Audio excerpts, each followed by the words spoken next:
Nakakahiya sa buong mundo itong bansang Pilipinas. Diba? Sino ba ang nagpatibay sa lolo mo? Na nagulat na lang ako isang umaga na nalibing ang lolo mo. Marami nagdaan na Pangulo, pero walang nagpalibing sa lolo mo. Dapat tandaan mo yan. Pangalawa, bakit pa naging presidente ang tatay mo? Bakit pa bumalik ang buhay ng mga Marcos sa bansang Pilipinas para mamuno sa bayan natin? Sino ngayon ang walang utang na loob? At mangunguna ka pa magpa-impeach kay Vice President Sara Duterte na nananahimik sa Davao? Anong ginawa ng tatay mo at ginawa ng tita mo, Senator Amy Marcos, na kaibigang matalik ni Vice President Sara Duterte? Napaniwala ninyo, di ba? Hindi ba maliwanag na binudol ninyo ang aming Vice President Sara Duterte na nangangarap kami na mamuno siya sa bansang Pilipinas? Pero ang gusto ni Vice President Sara Duterte maging mayor na lamang sa Davao. Tapos ngayon, maglalabas ka ng hinaing mo, wala kayong karapatan lahat na ipa-impeach si Vice President Sara Duterte. 32,280,417 ang may karapatan magpa-impeach kay BP Sara Duterte at isa ako doon.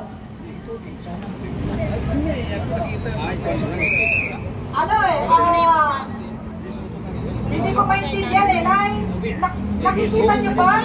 Pag pumapasok kayo sa DOJ, pag pumapasok kayo sa Supreme Court, pag pumapasok kayo sa Ombudsman, sa Congressman, ang nakikita ninyo, babaeng nakatayo, nakapiling ang mata, nakapiling ang tenga, maindalan, ano ba tawag dito? Katarungan. Ang katarungan, pantay, pero ang babae, bulat. Bingi, kano ng gobyerno nito? Sino pa ang dapat natin lapitan? Wala tayong lalapitan dahil ang lahat ginagawa sa pera. Basta ninyo mga tao dito, dahil wala kaming pera. Kaya walang nagpupunta dito dahil walang politiko. Naiiyak ako dahil yung mga pupunta dito, hindi pinapayagan magpunta rito. Kaya kami nagpupunta rito para i-celebrate yung February 25, 1986. Natatandaan niyo ba yun? Yes! Diba? Hindi namin gustong gawin dito. Pero ang kasama namin dito, walang humpay. Pag mula sa una hanggang sa huli, itong mga vlogger na to. Asa ng media? Siguro kung dadami ang tao dito, pagpupuntahan lahat ng media, pagpupuntahan lahat ng mga kailangan sa gobyernong ito. Pero nasaan kayo? Diba? Nakapiring ang mga mata dahil nakapiring ang gobyernong ito. Walang bingi sa katotohanan. Diba? Kaya ano ang sabi ng ating Vice President Sara Duterte? Wala na siyang pwedeng lapitan kundi God save the Philippines. Diba? Natatakot ang mga tao na magpunta rito. Nagtatakot ang mga tao na magsalita sa kanilang mga vlog dahil binabantaan ninyo. Ngayon, nananahimik tayo kasi eleksyon. Pagkatapos ng eleksyon, hindi pa natatapos ang eleksyon, pinag-uusapan na ang impeach BP Sara Duterte. Nasa naman ang mga konsensya ninyo? Wala na ba kayong mga Diyos? Natatandaan niyo yung nangyari sa Amerika? Kinutya-kutya ang Panginoong Diyos. Kinukutya-kutya ng gobyerno ito, mga taong bayan.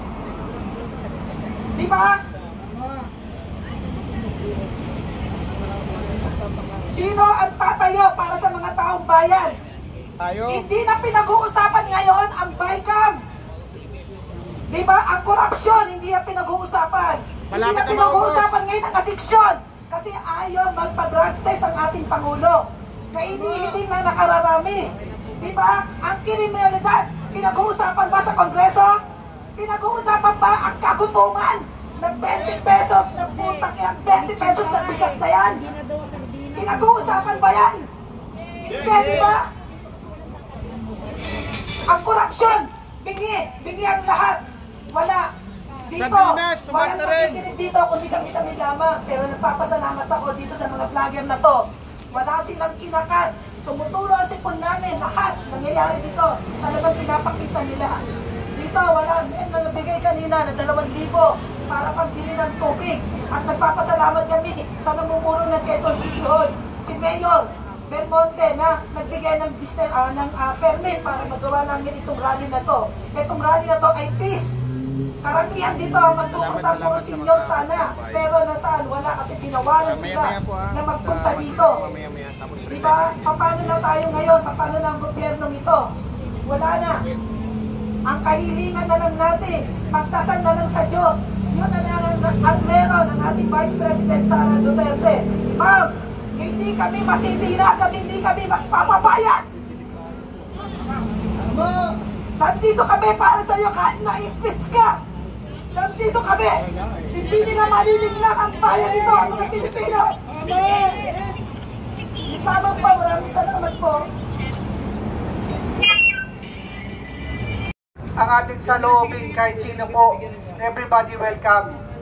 Kaya nandito po tayo sa EDSA ngayon upang alalahanin ang mga pangyayari ng EDSA 1, EDSA 2, EDSA 3. Ngayon po, sa mga pangyayari sa gobyerno, meron po tayong karapatan na sabihin o ihayag sa taong bayan at sa mamamayang Pilipino kung ano po ba ang nangyari sa gobyerno natin simula nung umupo po ang ating Pangulong BBM. So, ngayon po ay 2025, merong nangyari na naman, ihahayag po mamaya po ng ating former Undersecretary Benito Ranque at iba-iba pang mga kasamahan natin na magsasalita. So, everybody welcome po tayo. I-ready rin po natin mamaya yung ating panalangin sa Muslim, sa Katoliko, born again Christian. Everybody welcome po tayo. Sa mga vloggers po natin na nandito, kayo rin po, pwede rin po kayo magsalita. At sa mga bisitang darating, everybody welcome. Dahil ito na po yung pagkakataon natin na ihayag po natin ang pangyayari dito po sa loob ng EDSA. Ito po yung anniversary sa February 25 kung paano po pinaalis ang ating dating Pangulong Ferdinand Marcos Sr. Kaya ito po yung dapat nating ihayag ang saloobin ng bawat Pilipino at bawat mamamayang Pilipino na ang kahirapan ay dapat isasang-alang-alang ng ating Pangulong BBM kung ano po ba ang pangyayari sa ngayon dahil maraming nagugutom, especially yung mga necessity sa pang-araw-araw natin. Ano po ba yun? Bigas. Di ba po? Ang araw-araw po natin kinakain, bigas. Ha? Baon ng mga estudyante, eskwela. Yan po yung unang kahirapan na dapat nating ipaalam sa taong bayan. Kaya nandito po tayo para ihayag natin. So magpe-pray muna po tayo. Ayan, magandang araw mga kababayan, update po tayo ngayon dito sa may People EDSA Monument mga kababayan, kung saan nandito na ang napakaraming vloggers na kasamahan po natin para suportahan itong rally na ito mga kababayan.